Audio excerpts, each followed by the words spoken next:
Where's the smoking Just wait down section? a couple more people. We'll get Right started. there. Oh. We have one of our speakers over here. I sure did. Thank you.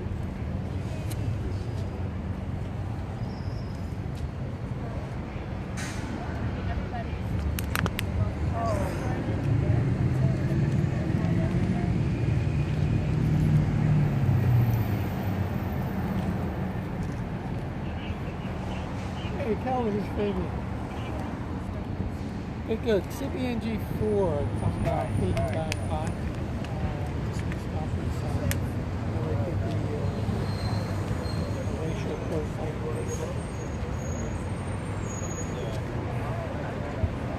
Yeah. So Spot's taking it in now. About 40 minutes. Alright. Just giving you a heads up, tell them CP. Then I'll go back in and feed from the headquarters, their meetings. Okay? All right. Thanks a lot.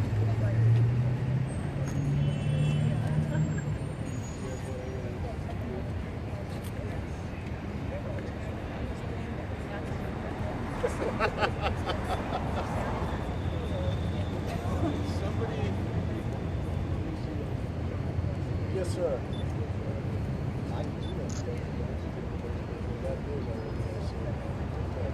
Okay, let me just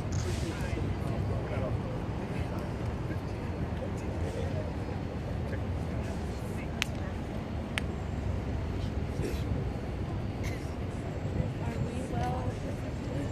Yeah. And that's, yeah, totally. It's awesome. Hi, hello. Yes, please.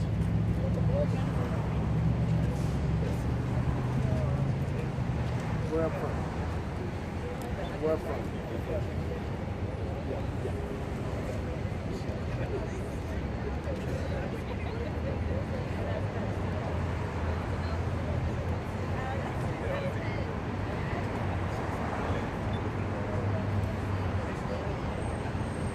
So sunshine and old folks got all the shit soaking wet.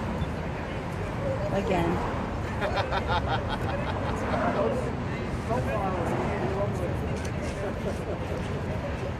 That was Melina. She should be here.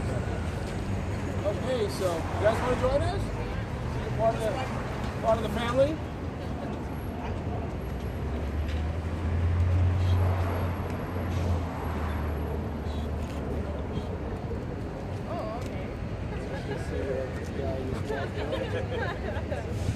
When you guys speak, can you just represent your name and represent who you are? Yes. So if you have all the names of the speakers are in this suite in the packet, we'll talk about it too. Yeah, will this be? Can you hear this? Check, mic check. Mic check. Mic check. Channel 4. You good? Okay. Hi, good morning. My name is Hamid Khan. It's spelled H-A-M-I-D. Last name is spelled K-H-A-N. I'm an organizer with the StopLAPDSpying Coalition, which is a grassroots coalition of various members of the community, grassroots community-based organization, students, formerly incarcerated people, unhoused residents, cultural warriors. And we're gathered here today to speak about and expose the inherent racial profiling that keeps on getting reported by the Inspector General Audit of the Los Angeles Police Department's Suspicious Activity Reporting Program, or SAR, S-A-R. The SAR program was started in 2008 in the city of Los Angeles as a part of a national initiative as a counterterrorism and national security program.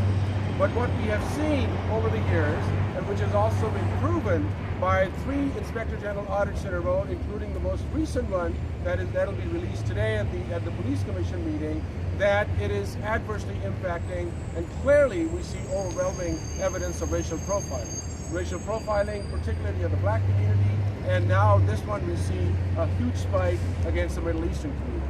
So what we have is a program that is fundamentally flawed by design, that create conditions and give police extraordinary amount of power to target people based upon activities that are constitutionally protected.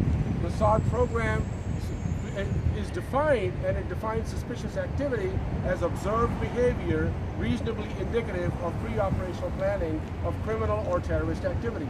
So it's completely speculative policing. So in essence, people who are taking photographs in public, people who are using video cameras, the activities that you all are engaged in is considered suspicious, which leads people to go into these secret files, and we call them secret because you can't even find out if you are in one of those files. We also want to call out the Inspector General's audit, because this audit is not really an audit. It completely lacks any critical purpose, but it's more of a report. It doesn't give any comprehensive overview. It doesn't dig any deeper. It doesn't look at the impact. It doesn't look at the bias issue that are going on. It doesn't look at the resources that are being invested in these programs. So we're going to have a few speakers who will speak about it. First of all, I'm going to invite Ken Montenegro from the National Lawyers Guild to say a few words. Good morning, my name is Ken Montenegro. I'm with the National Lawyers Guild. I'm National Vice President of the National Lawyers Guild.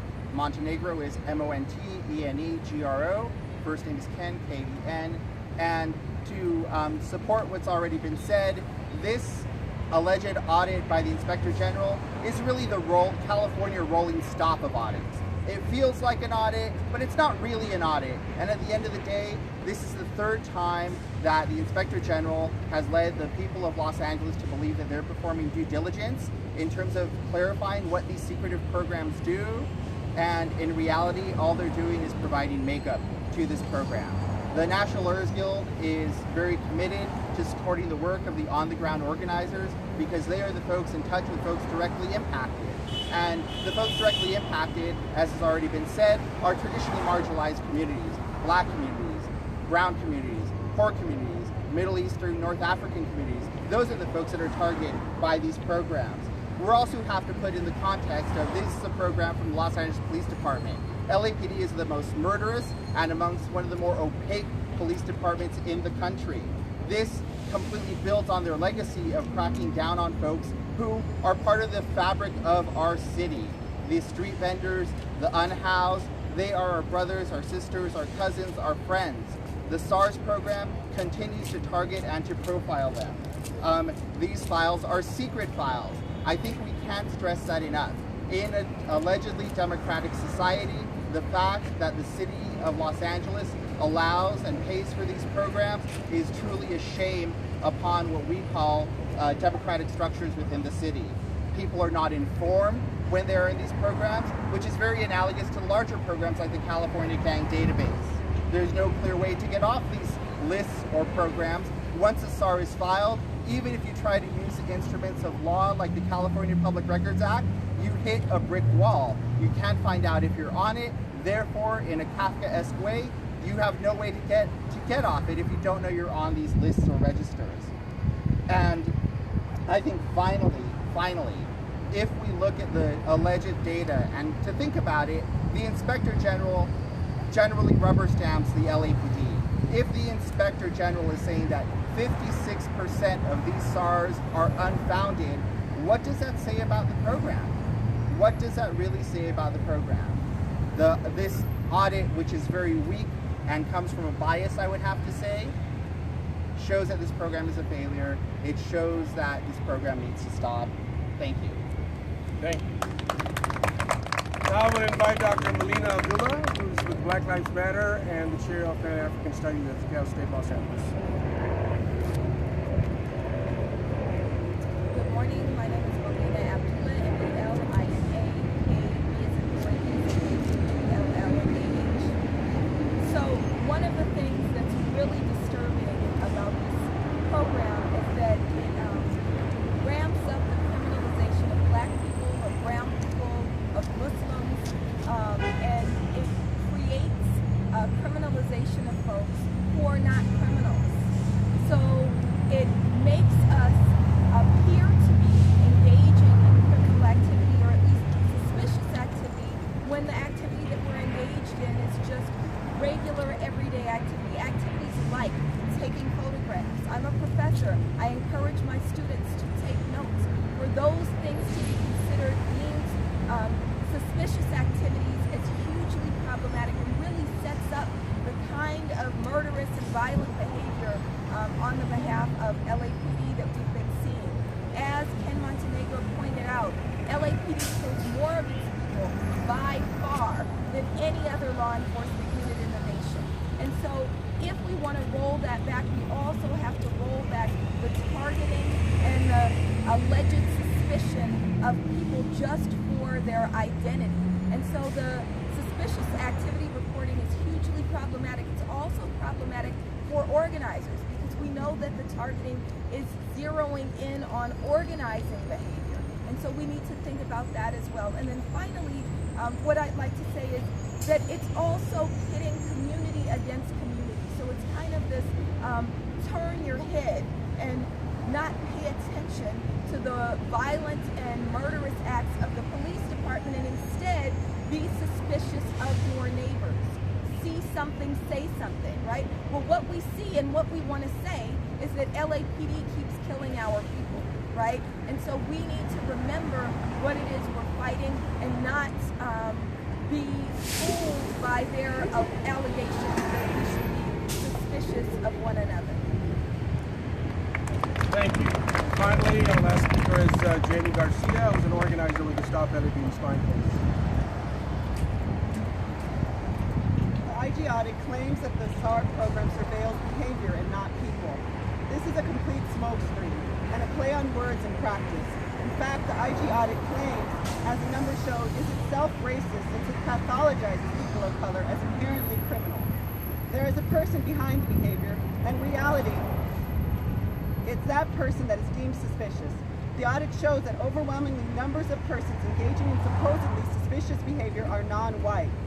Now, the SAR audit also claims that there is no evidence of biased policing found in officer contact-generated SARs. Yet, how can the community trust the IG's findings? Because regardless of how much the community reports biased policing, we are never believed.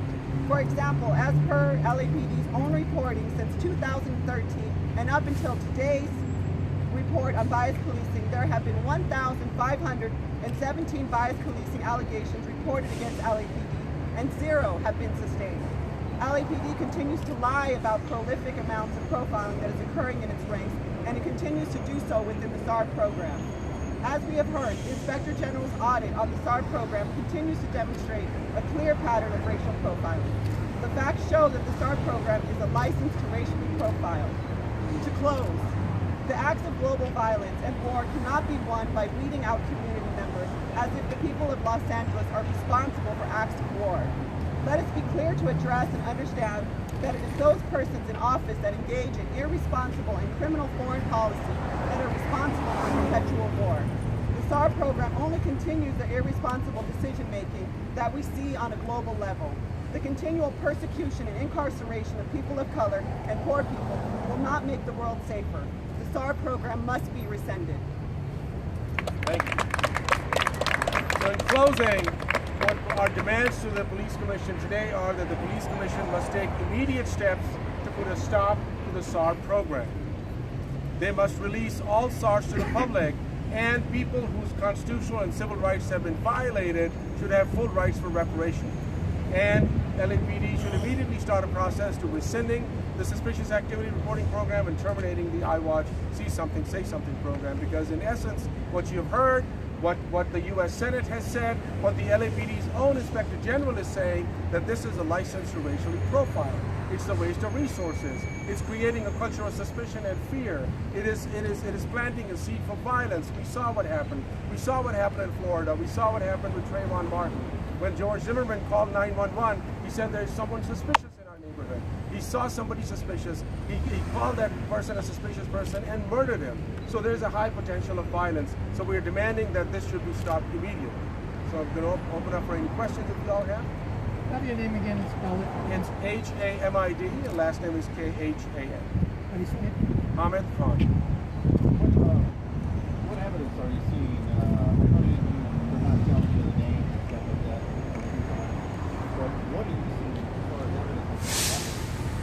So we have filed several Public Records Act requests. We actually have filed a lawsuit against the LAPD.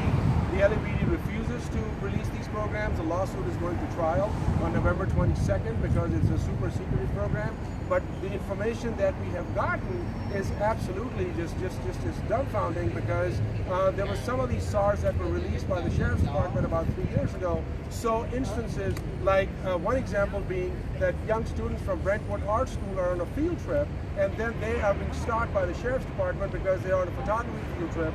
Next thing you know, that information is gathered, it goes into Joint Terrorism Task Force databases, and is shared with 18,000 other law enforcement agencies and other public and private sector agencies as well. So in essence, what you're doing is that people who are engaging in completely constitutional protected activity, and they know that. They claim that. They keep on saying, as one of the speakers said, well, we surveil behavior, not the person. But there's a person behind the behavior. So in essence, so when you look at these numbers, you see a very high rate of racial profiling, and that's what the Inspector General audit had released as well.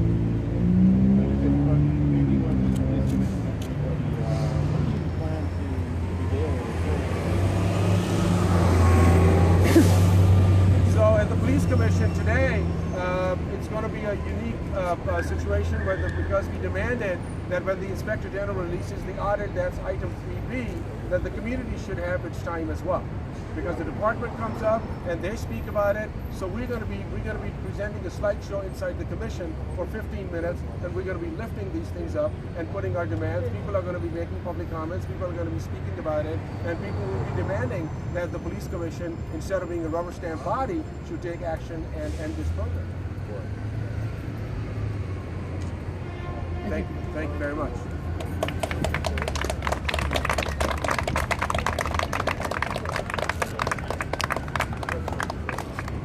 Thanks everybody for watching. Make sure you follow StopLAPDSpying on Facebook. And stay tuned. I'm going to be back in a little while with the Police Commission meeting.